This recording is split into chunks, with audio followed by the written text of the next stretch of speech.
नमस्कार दोस्तों, आप सभी को हमारी YouTube चैनल पर स्वागत है। दोस्तों, सोने के बाद आत्मा कहाँ जाती है? हमारे मन में बहुत सारे सवाल उठते रहते हैं। उन्हीं में एक सवाल यह आता है कि सोने के बाद आत्मा कहाँ जाती है?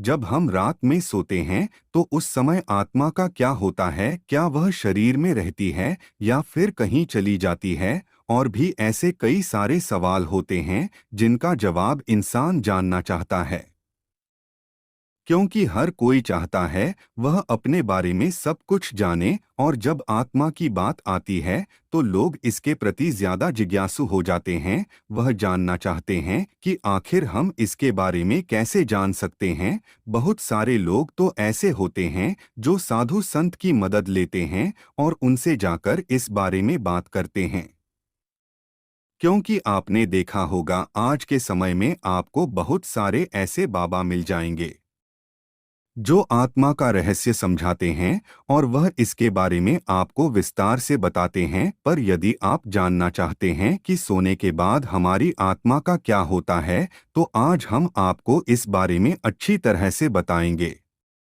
क्योंकि हर किसी के मन में यह जिज्ञासा होती है कि वह इसके बारे में हर बात जाने, क्योंकि उसे हर बात जानने का हक होता है। तो आज हम आपको बताएंगे कि सोने के बाद हमारी आत्मा कहाँ जाती है और यह किस तरह काम करती है, जिससे आपको पता लग जाएगा कि आखिर यह जाती कहाँ है। यदि हम इनके संबंध के बारे में बात करें तो यह बिल्कुल ही सीधा सीधा है, क्योंकि जब हमें नींद आती है तो हमारा शरीर सो जाता है, पर उस समय हमारी आत्मा नहीं सोती है। ना ही हमारा मस्तिष्क सोता है, वह हमेशा क्रिया करता रहता है, जिस वजह से कभी कभार हमें सोते हुए ऐसा आभास होता है जैसे हमें कोई छू रहा हो या फिर हम कहीं ऐसी जगह पर गए हैं जो बहुत ही अनोखी है। और यह सब उसी वजह से होता है क्योंकि उस समय हमारी आत्मा उस जगह पर स्थित होती है, यानी कि सोने के बाद हमारी आत्मा शरीर से निकलकर भ्रमण करने के लिए चली जाती है और सिर्फ हमारा शरीर यहाँ पर रह जाता है। अब आपके मन में सवाल होगा कि अगर आत्मा शरीर से निकल जाती है तो फिर यह शरीर मरता क्यों नहीं है? क्योंकि उस समय शरीर निद्रा अवस्था में होता है, ना कि मृत अवस्था में। जब शरीर से आत्मा निकलती है तो वह भ्रमण करके वापस आ जाती है, पर जब मरने के बाद शरीर से आत्मा निकलती है तो वह शरीर में वापस नहीं आती है, क्योंकि उस समय उसकी यह शक्ति क्षीण हो जाती है। क्योंकि आत्मा को भी कुछ शक्तियां प्राप्त होती हैं, जिस वजह से वो यह कार्य आसानी से कर पाती हैं। इसी वजह से आप लोगों ने देखा होगा कि आप सपनों में ऐसी ऐसी चीजों का अनुभव करते हैं जो आपने कभी भी देखी हुई नहीं होती हैं। आप कभी कभी ऐसी जगह पर पहुंच जाते हैं जो आपके लिए किसी कल्पना से कम नहीं होती है। और यह सब इसी वजह से होता है कि उस समय हमारी आत्मा उस स्थान पर मौजूद होती है। और जब हमारी अचानक आंख खुलती है तो वह बहुत ही तीव्र गति से हमारे शरीर में वापस लौट आती है, यानी कि हमारी आंख खोलने से पहले हमारी आत्मा शरीर में प्रवेश कर जाती है, जिससे हमें यह लगता है कि यह एक सपना था और फिर हम दोबारा से सो जाते हैं। जो व्यक्ति बहुत ज्यादा थक हार कर सो जाता है तो उस समय उसे बहुत ही अजीब अजीब चीजें दिखाई देती है और कभी कभार तो आत्मा परमात्मा से मिलने पहुंच जाती हैं। तब हमें ऐसा प्रतीत होता है कि हमारी मृत्यु हो चुकी है और हम भगवान के पास आ गए हैं। हम उन्हें साक्षात देखते हैं, जिससे हमें काफी सुकून महसूस होता है, क्योंकि सोने के बाद हमारा शरीर बिल्कुल मृत की तरह हो जाता है। और कई बार तो इंसान को जगाने पर भी वह नहीं जागता है, क्योंकि उस समय उसकी आत्मा बहुत दूर जा चुकी होती है, जिस वजह से इंसान काफी देर में जाग पाता है। आप लोगों ने भी कभी कभार ऐसा महसूस किया होगा कि आपने अपने सपने में अपने इष्ट देवता को देखा है। उनसे बातें की हो या फिर आपने अपनी परेशानियों को उनको बताया हो, वह आपको दर्शन दे रहे हैं और आप उन्हें देख रहे हैं। कई सारी ऐसी और प्रक्रिया होती हैं जो आपके लिए बहुत ही अनमोल होती हैं। आप यह सोचते हो कि आप अब यही रहे और बस इन्हीं को देखते रहे, पर यह सब आपकी आत्मा कर रही होती हैं। और आपका शरीर तो आपके बिस्तर पर होता है, पर आपकी आत्मा ईश्वर के पास पहुंच जाती है। पर उस समय हमारा मस्तिष्क हमें यह संदेश देता है कि अभी हम जिंदा हैं और यह हम सिर्फ सपना देख रहे हैं, जिस वजह से हमारी एकदम आंख खुल जाती है और हम वहां से लौटकर आ जाते हैं। तब हमें ऐसा महसूस होता है कि काश और सो लेते तो कितना अच्छा होता। और आप फिर उसी सपने को देखने के लिए दोबारा सो जाते हैं, पर वह सपना आपको दोबारा आता नहीं है, क्योंकि उस समय आपकी आत्मा कहीं भी नहीं जा पाती है और इस वजह से ऐसा कुछ हो नहीं पाता है। और आप उस जगह पर नहीं पहुंच पाते हैं जहां आपको जाने का मन होता है। वह जब ही हो सकता है जब आपकी आत्मा चाहे। विज्ञान क्या कहता है इस बारे में जानिए। अगर हम विज्ञान की बात करें तो विज्ञान इस बारे में बहुत सारी बातें कहता है, क्योंकि उसने कई सारे एक्सपेरिमेंट किए हैं जिनके आधार पर उसने इन्हें सपनों का रूप बताया है कि जब हम सोते हैं तो उन स्थानों पर पहुंचते हैं जो हमारे पूर्वजन्म या फिर हमारे आने वाले कल से जुड़ा। कभी कभार हम उन लोगों से मिलते हैं जो मर चुके हैं या फिर हम कभी उनसे मिले ही नहीं हैं। और ऐसा सिर्फ इस वजह से होता है कि उस समय हमारी आत्मा उसी स्थान पर होती है। और इसी वजह से वैज्ञानिक आविष्कारों में और साहित्य आविष्कारों में इनकी अहम भूमिका होती है, क्योंकि यह सब इंसान सोते हुए देखता है और उन्हीं क्रियाओं को वह अपने जीवन में उतार कर सफल बनाता है।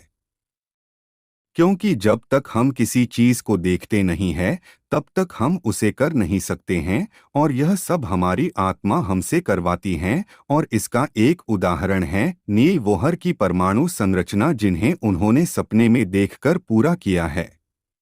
तो हम इस बात से अंदाजा लगा सकते हैं कि सोने के बाद हमारी आत्मा भ्रमण पर जाती है और वह हमें उन चीजों का आभास कराती है जो हमारे पूर्वजन्म या फिर इस जन्म से संबंध होती हैं, या फिर वह हमें नई जगह पर भी ले जाती है और ऐसी ऐसी चीजों से मिलवाती है जिन्हें हम अपनी जिंदगी में ला सकें, क्योंकि आत्मा चाहती है कि इंसान उन चीजों को अपनी जिंदगी में अपनाए और इसी वजह से ऐसा कुछ होता है। और इसीलिए विज्ञान भी मान चुका है कि हाँ, सोने के बाद आत्मा शरीर से निकलकर भ्रमण पर जाती है, क्योंकि कई सारे ऐसे उदाहरण हमें देखने को मिल जाते हैं और विज्ञान ने भी इस पर कई सारी रिसर्च की है, तब जाकर उन्होंने इस पर यह टिप्पणी की है। सोने के बाद आत्मा कहीं जाती है या नहीं?